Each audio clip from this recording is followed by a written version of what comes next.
Hola a cada uno de ustedes.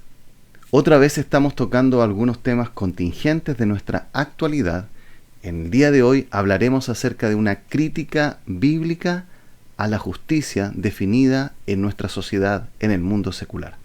Acompáñenos en esta pequeña revisión.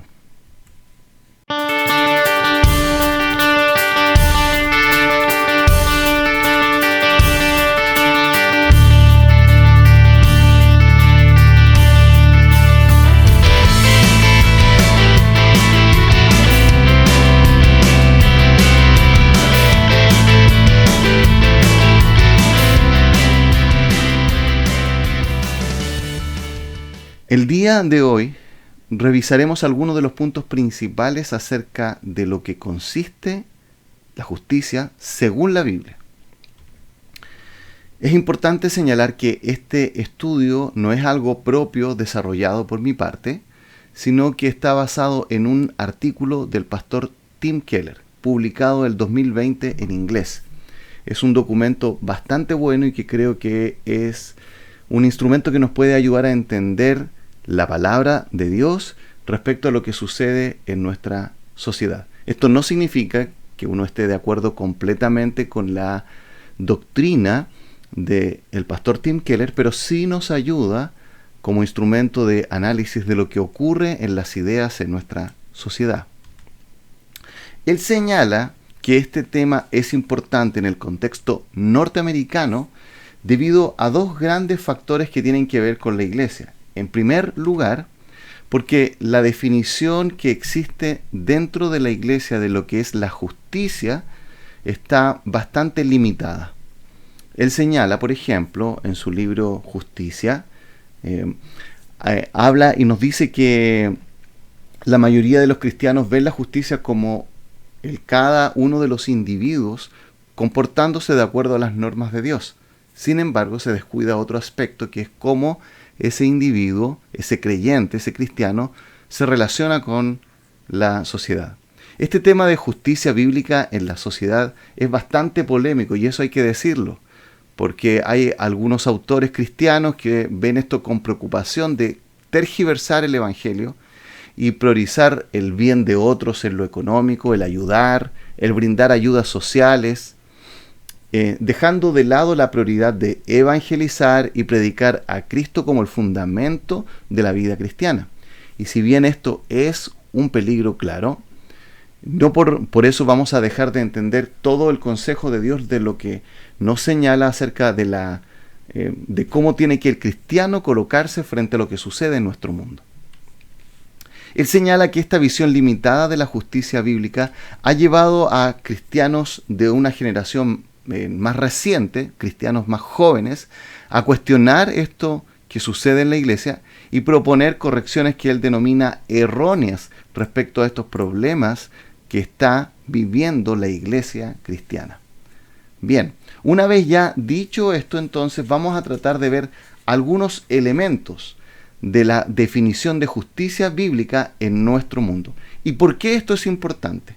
Porque cuando nosotros hablamos con personas que son de distintos tipos de visiones, sobre todo en el área política, nos vamos a dar cuenta que lo que ellos definen como justicia es algo diferente en cada caso. Y es por eso que necesitamos saber qué es lo que la Biblia nos dice. Ahora bien, mucho tiempo atrás, algunos filósofos derivados específicamente de David Hume trataron de buscar definición de lo que era justo o injusto fuera del marco de la religión, fuera del cristianismo tradicional.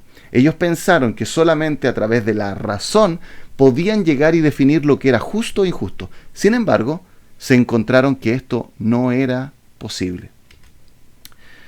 Tim Keller señala entonces algunas bases de lo que nosotros podemos encontrar en las Escrituras acerca de lo que es la justicia. Veamos entonces estos 5 puntos.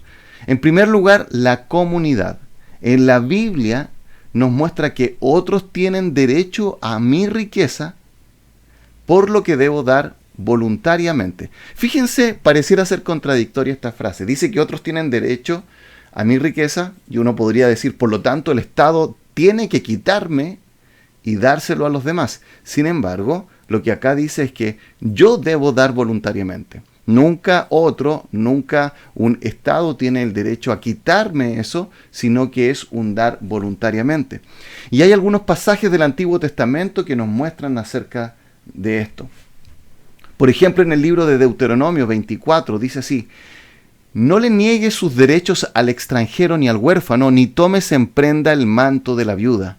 Recuerda que fuiste esclavo en Egipto y que el Señor tu Dios te sacó de allí. Por eso te ordeno que actúes con justicia.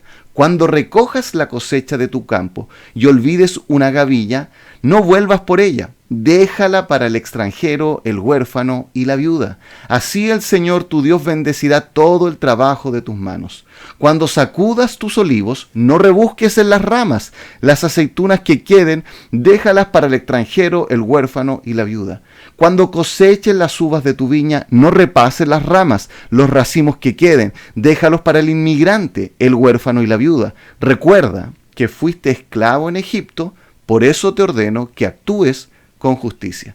Es interesante que este pasaje habla acerca de no maximizar absolutamente las ganancias para aquel que está trabajando un terreno, sino que siempre debe dejar un poco para aquellas personas que estaban en la sociedad israelita con algunos problemas. Tratar, dice Tim Keller, todas tus ganancias y bienes como individualmente tuyos es un error, dado que Dios es el dueño de toda tu riqueza. Tú solo eres el administrador de ella. La comunidad tiene algún derecho sobre ella. En segundo lugar, lo que él señala es la equidad. Todos deben ser tratados con dignidad. Veamos algunos pasajes.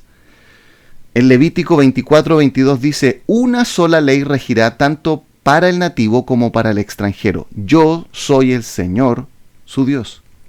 Y en Isaías 33:15 dice: solo el que procede con justicia y habla con rectitud, el que rechaza la ganancia de la extorsión y se sacude las manos para no aceptar soborno, el que no presta oído a las conjuras de asesinato y cierra los ojos para no contemplar el mal. Estos pasajes nos hablan, al igual que otros más, acerca de que debemos cuidarnos de los salarios injustos. De las balanzas injustas habla, por ejemplo, el libro de Amós, de tal manera que se nos muestra esto de cuidarnos de no oprimir al pobre, es decir, de no tratarlo injustamente. En tercer lugar, una definición bíblica de justicia debe considerar la responsabilidad comunitaria. A veces soy responsable y estoy involucrado en los pecados de otras personas. Es interesante que en muchos pasajes de la Biblia se nos dice esto. Tim Keller dice así: el énfasis bíblico en la importancia de la familia para la formación del carácter implica que el resto de la familia no puede evitar totalmente la responsabilidad por el comportamiento de un miembro. Los fallos entonces de un individuo tienen, en un sentido, en una parte, una responsabilidad del clan o la familia que pertenecen.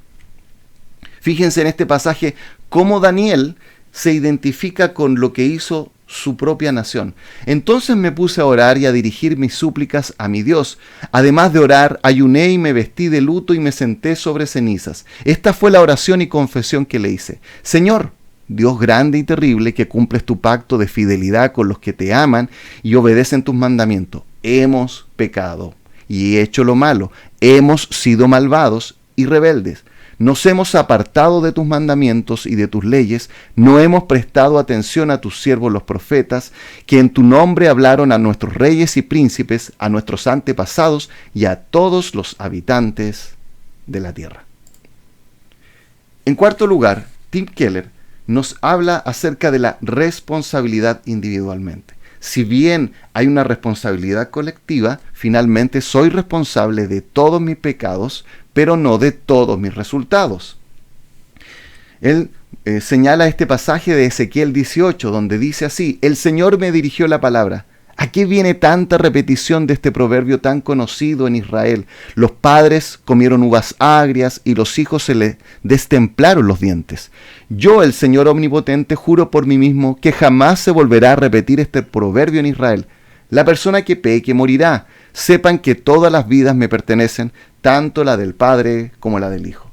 Por eso este autor dice así: existe un equilibrio asimétrico entre la responsabilidad individual y la corporativa. El individuo actual quiere desligarse de su responsabilidad y hacer responsable solamente a la sociedad. Eso es un error, ¿sí? Por otro lado, no debemos desconocer la realidad de que somos también responsables de lo que sucede en nuestra propia sociedad.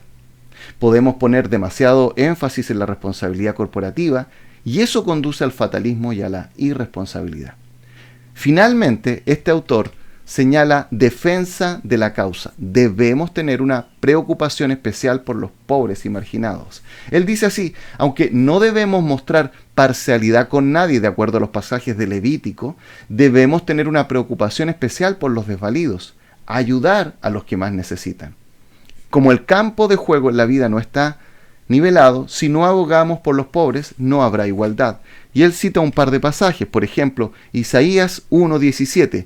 Aprended a hacer el bien, buscad el juicio, restituid al agraviado, haced justicia al huérfano, amparad a la viuda.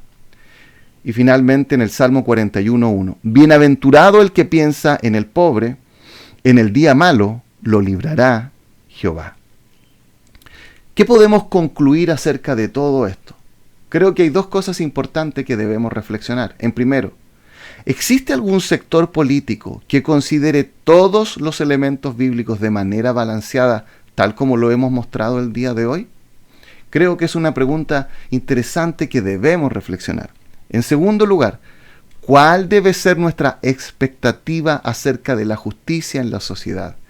Creo que como cristianos tenemos que darnos cuenta que esta sociedad nunca podrá cumplir los estándares de la palabra de Dios y de Dios mismo acerca de la justicia, por lo cual debemos mostrar sus falencias, mostrar sus errores, alabar quizás aquellas cosas buenas que se quieren hacer, pero tener una visión balanceada acerca de lo que sucede en nuestra sociedad.